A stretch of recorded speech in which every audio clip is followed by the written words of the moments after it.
Hey guys, Tom Cecilia Jr. here, aka Mustached. I'm here to review the movie Sing 2. If you end up enjoying this full review, then please feel free to like, comment, and subscribe. Also make sure to check out those links in the description. One will head you over to my Discord, second will head you over to my Patreon, third will head you over to my PayPal. Any donations will help me continue making content and so on and so forth.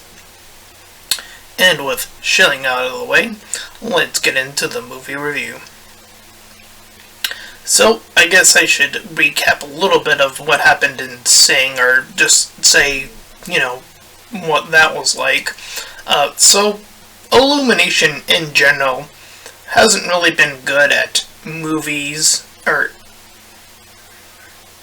I would say their animations carry them probably a lot more than their ability to tell solid stories. As I feel like a lot of Illumination stories tend to sort of meander, especially towards their middle sections of the movie.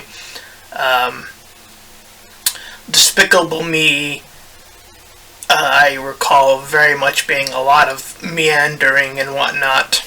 And I'm trying to think of other Illumination projects, and the one with the talking pets, very, again, middle, sort of fumbling around in the middle. The second one as well, The Secret Life of Pets, that's what it was called. So very middling troubles throughout Illumination's history, from what my recollection of watching at least most of their movies. I'm not sure if I've seen all of their movies, but point being, Sing was a large ensemble cast. So it was a little bit easier, I suppose, to sort of fill in these sort of middling, meandering little stories with little character moments and little bits and pieces from what I can recall from it. It has been a bit with Sing 1. I remember that much was the case, and I'm always, in terms of personal preference, to be a little bit subjective, I guess there is an objective thing here, but I'm not sure where I would fill that line. But point being is that I'm always, at least personally, preferable to when a musical, thing can create its own music, like Disney,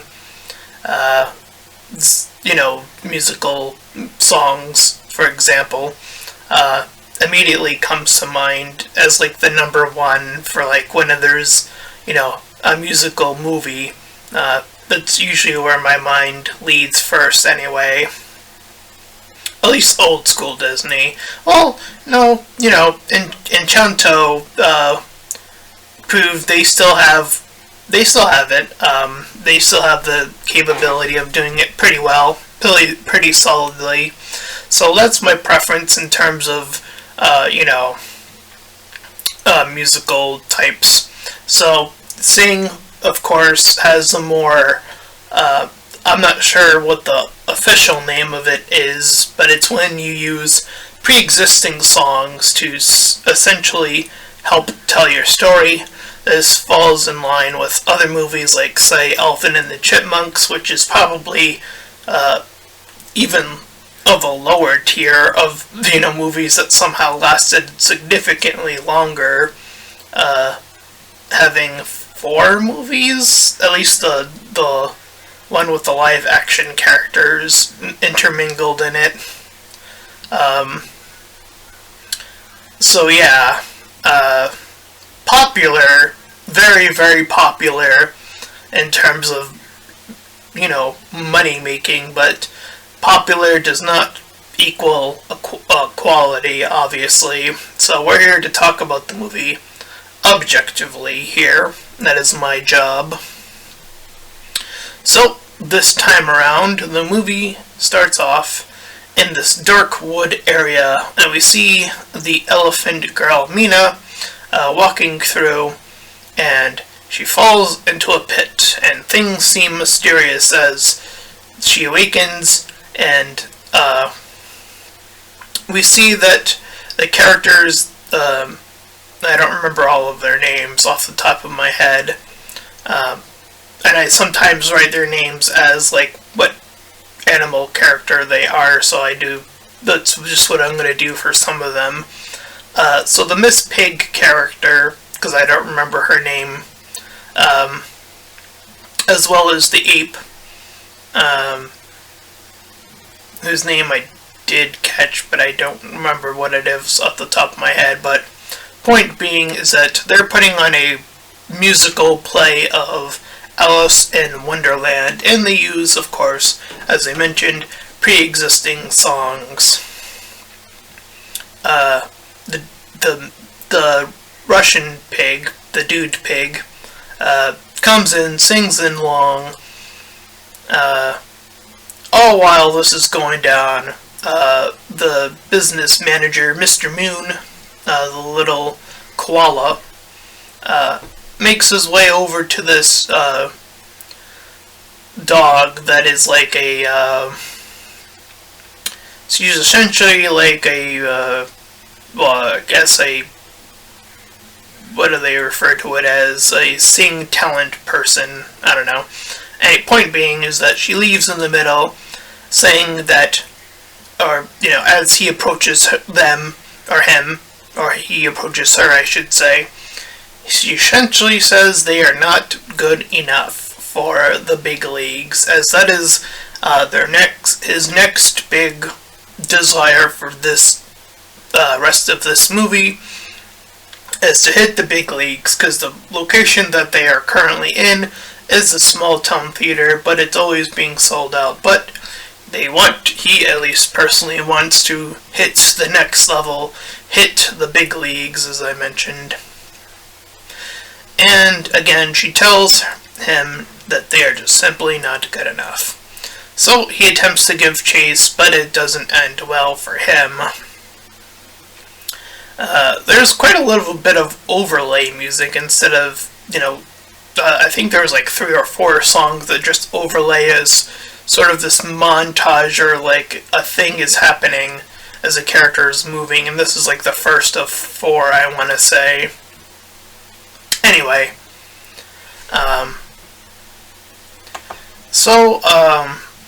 Moon's mentor, I think she is, this older goat woman,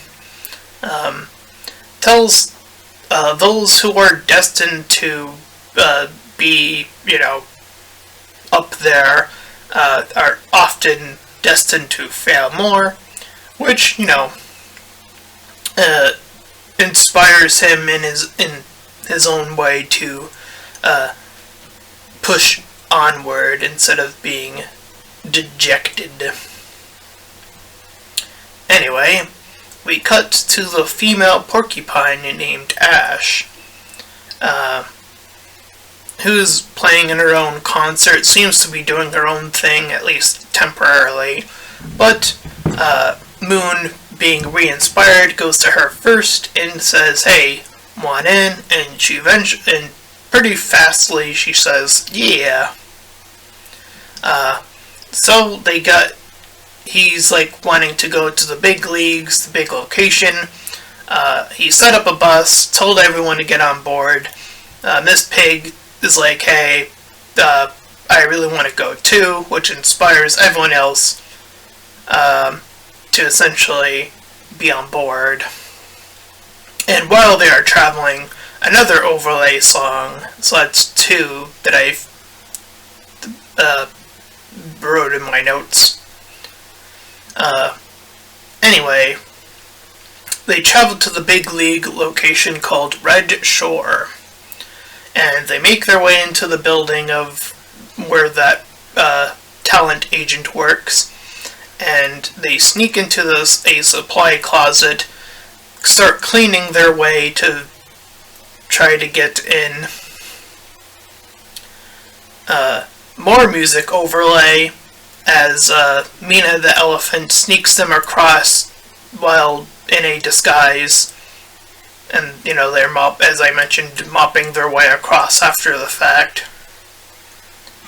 Thus we meet our main antagonist, which is this big wolf character, who, during a montage of many musical performances that are pre-existing songs, he seems to be denying every single one, and there's even one where it seems like he's not going to, at least for a little bit, but eventually does so.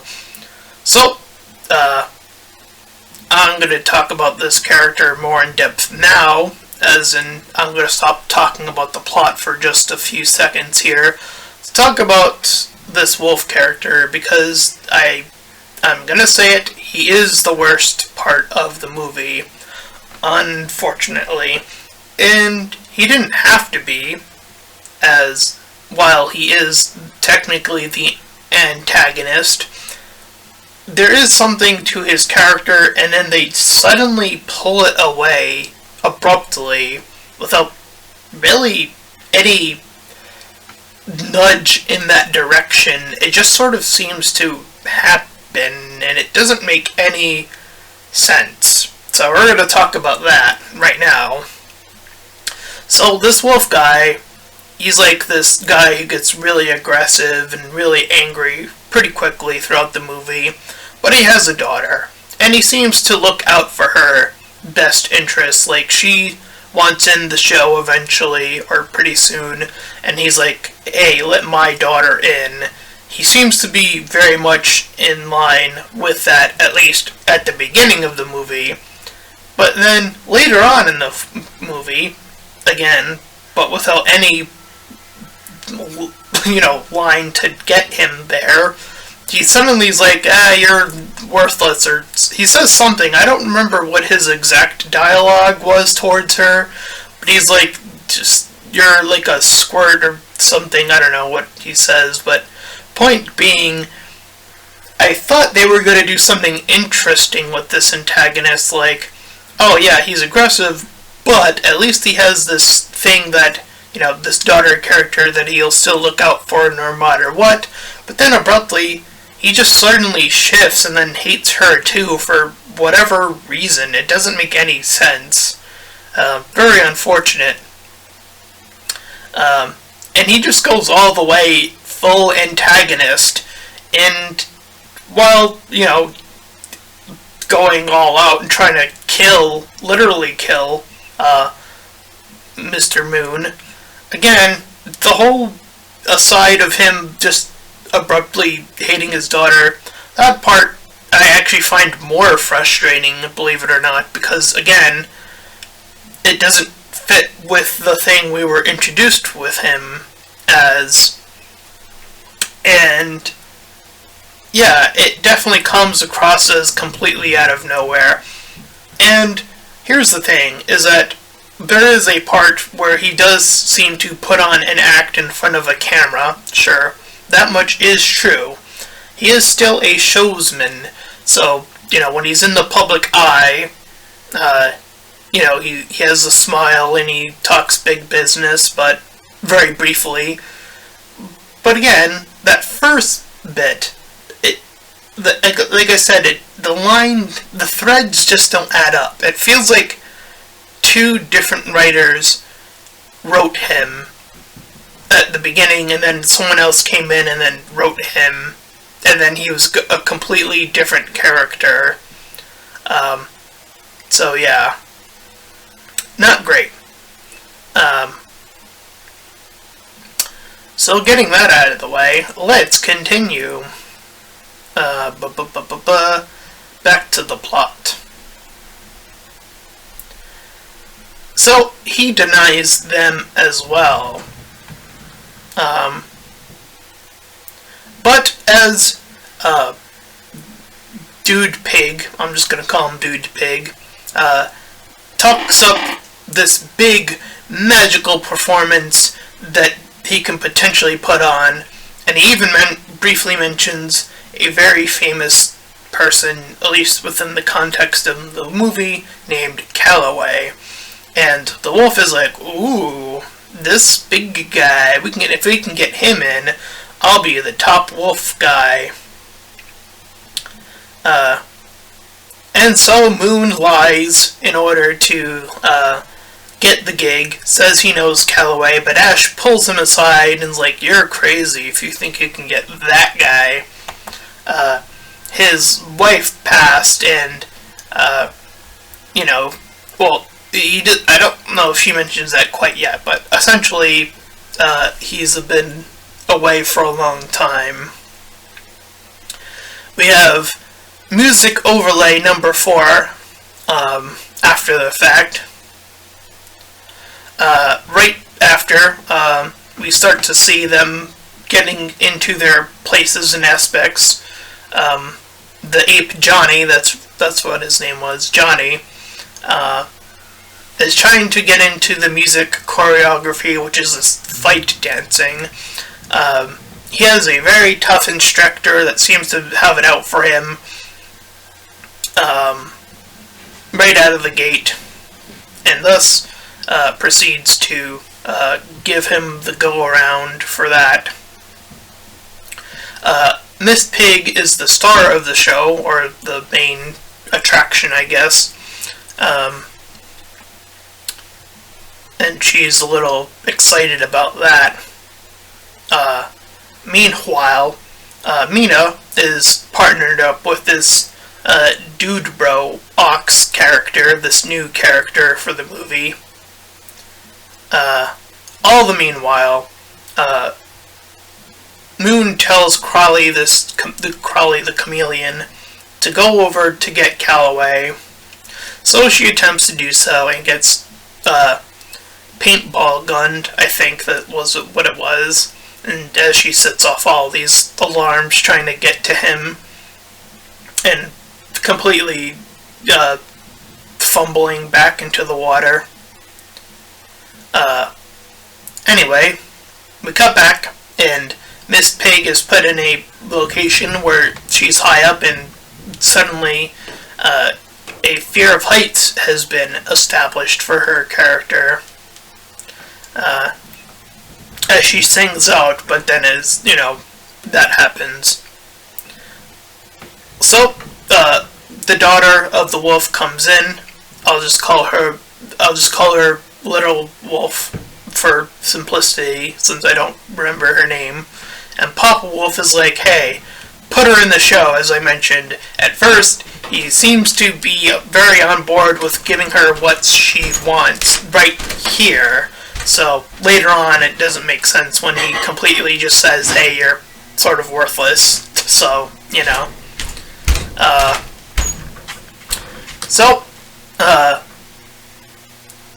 given this, the whole freakout situation, the Lady Wolf is put in the lead, and Miss Pig is taken out, or at least set aside for another gig. But is very upset about it, emotionally speaking. Meanwhile, we cut back to Johnny, who's practicing the steps, but he isn't quite keeping up with the intensity of it all, so he freaks out, and he heads outside, where we meet our second new character, this freestyle cat character. I'll call her Hip Hop Cat, going a little freestyle crazy. She gets some money, but the cops ask for a permit, and she runs off with him when he tries to introduce himself and say, hey, can you teach me? So they end up in a shop where she asks if he's legit, so he sings off, and everyone's like, ooh, nice singing chops. And she's now on board. So she tags along, and when they get to his instructor, she says within 2 days' time, she will teach him how to dance. So that's that. As Crawley goes off when she makes her way as Moon now has to, make his way over since she failed to get Calloway. Crawley is now in charge, and she's like, dictating what people need to do. This is where we find out the wolf, the female wolf, can't act as well as she can sing. Moon suggests that she switch places, but she takes it out of context, freaks out, and leaves. So,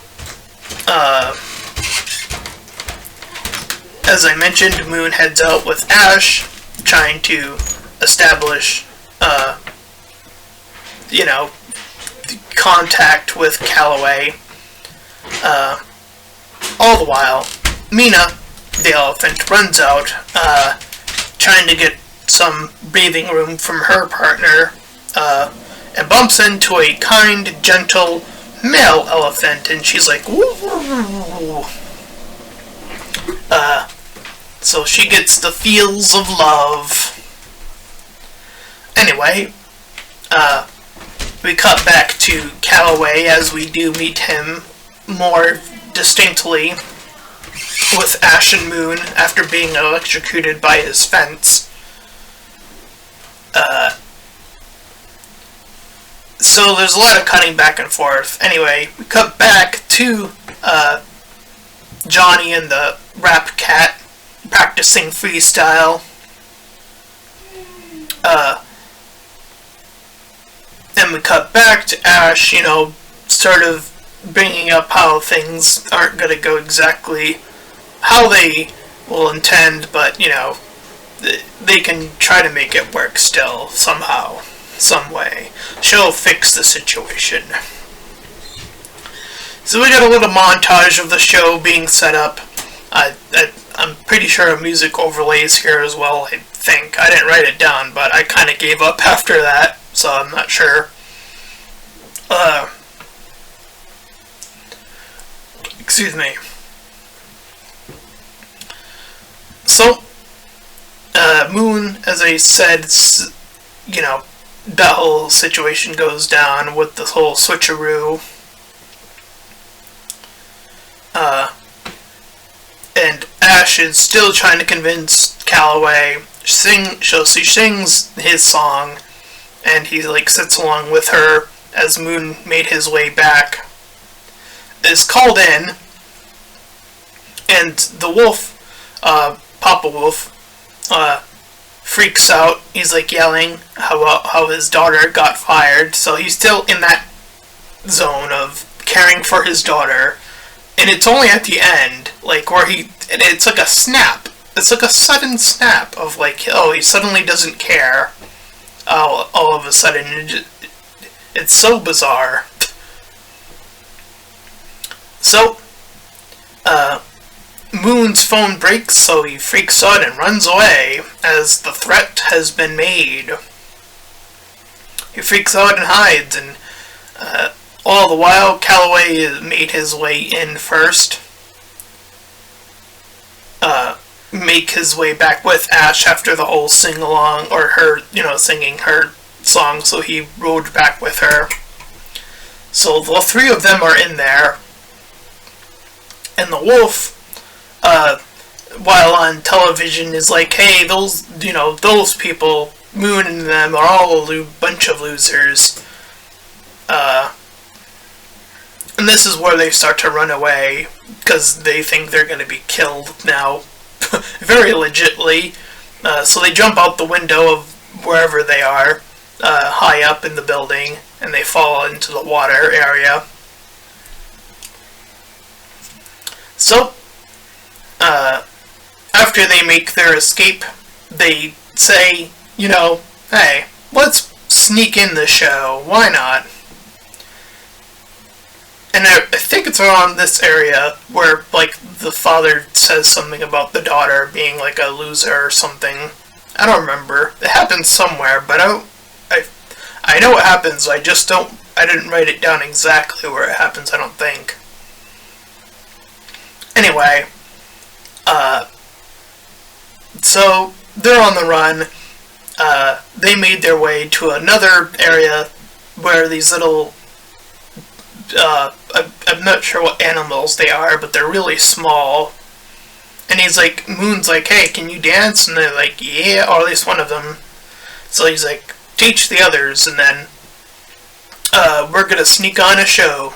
We need security. So Johnny calls his father to be like, hey, we need you to be security on this impromptu show that we're gonna put on before the wolf finds out. Papa Wolf.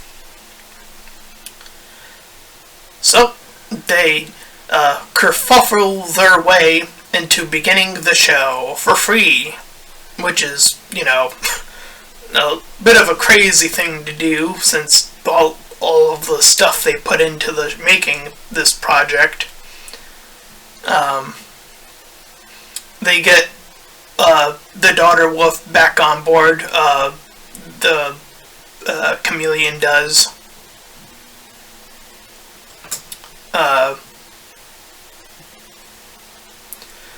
This is where, as the show is beginning, we're seeing all of this, transition.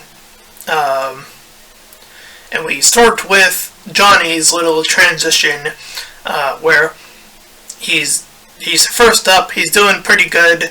He learned all the basic steps.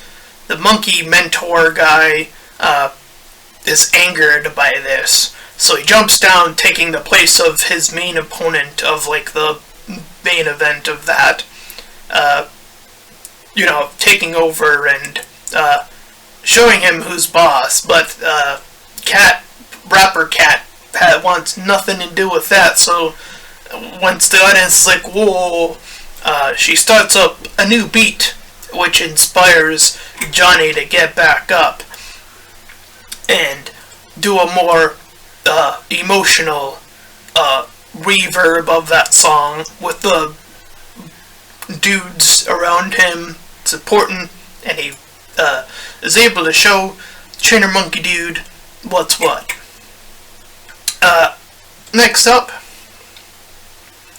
is Lady Wolf, or Daughter Wolf, where she tells Papa Wolf off because he already, said at some point, when he went to his room and she went to her room at some point in the movie. Again, I didn't write it down, but he's like, worthless daughter, something, something, something, again. And she's like, nope, I'm gonna show you off. And does her performance as the alien. Moon traps Papa Wolf as he made his way back and made his way closer, but that all went to snuff. So Mina, as it's her turn next, pretends like her equivalent partner is the male elephant that she has a crush on. So she's able to perform to the best of her abilities because she was able to use her imagination. All the while, Wolf breaks his way out of the confines he was in, just dashes and grabs Moon abruptly. This is all when Miss Pig's part comes up, and she's on the high platform like she was before. She's ready to give up, but then the wolf guy literally throws Moon off of the beam, ready to actually kill this man, or koala. And Miss Pig sees this and overcomes her fears because, someone is about to die, so she leaps off bravely and dives in to save him. So she manages to get her part done of overcoming that fear. And thus, our final act comes down to Ash and the tiger Calloway. And just right before he's about to get out there, he breaks down because his wife passed away and he can't bring himself to do it. So, Ash makes her way out doing a solo of his song, quote unquote, and eventually he does join in along with her. Thus, once all of their performances are done, everyone's all happy and good, show's right about to wrap up, and it does so successfully. However, the wolf makes his way out, and is like trying to win over the crowd one last time, being like, hey, wasn't that a great show? We can make a whole lot more shows. And he points back, only to discover the team has quite quickly abandoned him, and the dog scout found the police and told them to arrest Mr. Wolf. So he gets arrested, and, he had that weird breakdown, as I mentioned, for that one moment. So, the music overlay happens as the scout makes her way, rushing over to them, predating, or a callback, I guess, to the beginning of the movie, stopping their vehicle, asking, or saying, like, hey, there's this new gig, or you can make this gig a bigger, more official gig, in this different location, let's get to it. And everyone's like, sure, okay.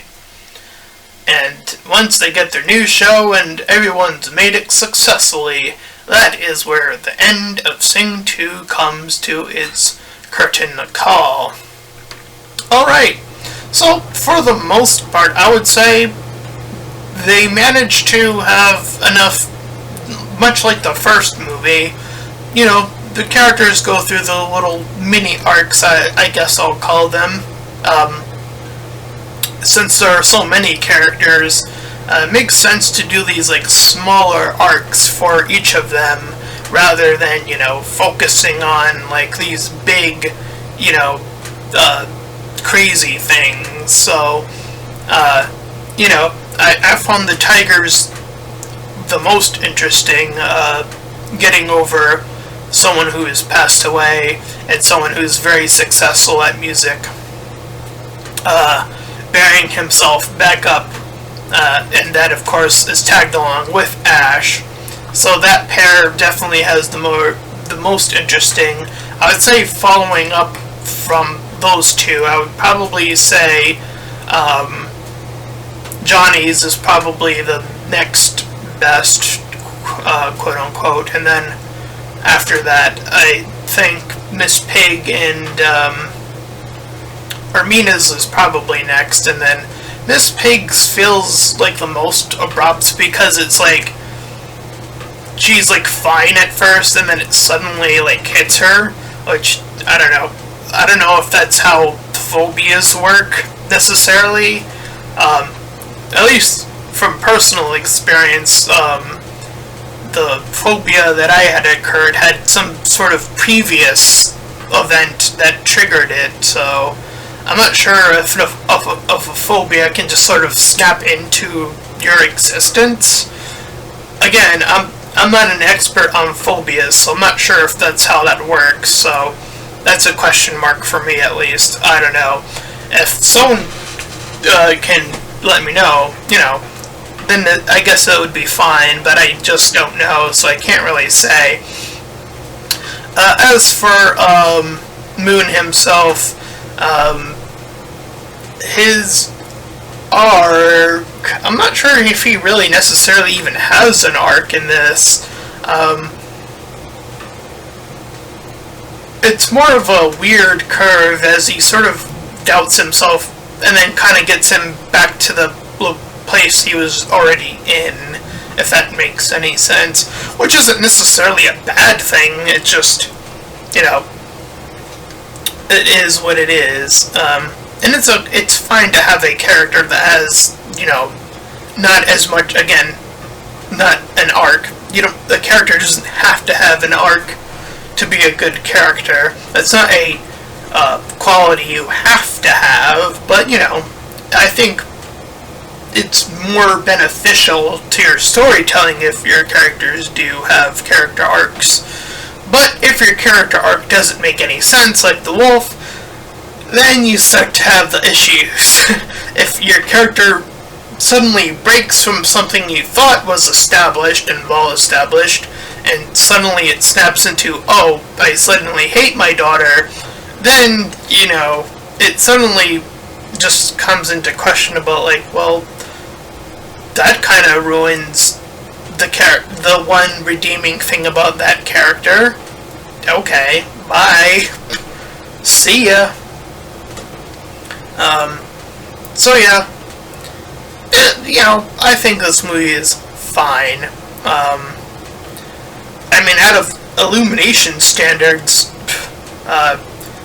if I didn't say it before, I'll say it now. I think out of all of their movie list, I think I'd probably put Sing at the top of their list of all of their current movies. To my knowledge that I can think of, I'd probably put Sing at the top, and then I would put, Sing 2 right next to it, only probably slightly beneath it because of the antagonist in this movie, which does bump it down, and it could have been a 7 out of 10, but I do feel like that huge slip up with the antagonist is a pretty big slip up to make, so that does bring it down to a 6. And there are definitely other aspects that I thought were going to be slightly different that I think could have made for some interesting little bits here and there. But 6 out of 10 for an Illumination movie, I would say that's actually pretty good considering their track record. I don't remember if I've ever given other than Sing, I don't remember if I've ever given any of their movies like a 6 or a 7 out of 10. It's been too long, and I don't feel like backtracking to my other reviews. If I had, then they were probably a mistake, if I'm being completely honest. Because, again, Illumination, storytelling-wise, they're not that strong at storytelling, at least yet. And again, Sing, if that is the best of their quality, again, it's fine, it's serviceable, but I think Illumination could push themselves. I think they could, try to make themselves more of a competition to other animated things like DreamWorks or Disney, if they tried hard enough. I think they could. I really do think that they could. They just need to find, and I'm pretty sure if this was super successful, I'm pretty sure there'll be a Sing 3, because Illumination is no stranger to, if this was even possible, then I wouldn't be surprised if they're sort of trying to figure out if they can do a Sing 3, and if they can, they most likely will, because, let's face it, again, these types of sing-along type movies are extremely popular, so I wouldn't be surprised in terms of that. So, again, it'd be really interesting to see Illumination push themselves to the standards of other, other animation big studios. But I guess it's a wait and see on that one. Anyways, that's my full review for Sing 2, and again, if you ended up enjoying it, then please feel free to like, comment, and subscribe. Also, make sure to check out those links in the description. 1 will head you over to my Discord, 2nd will head you over to my Patreon, 3rd will head you over to my PayPal. Any donations are greatly appreciated and would allow me to continue doing this work. And until next time, everyone, bye-bye!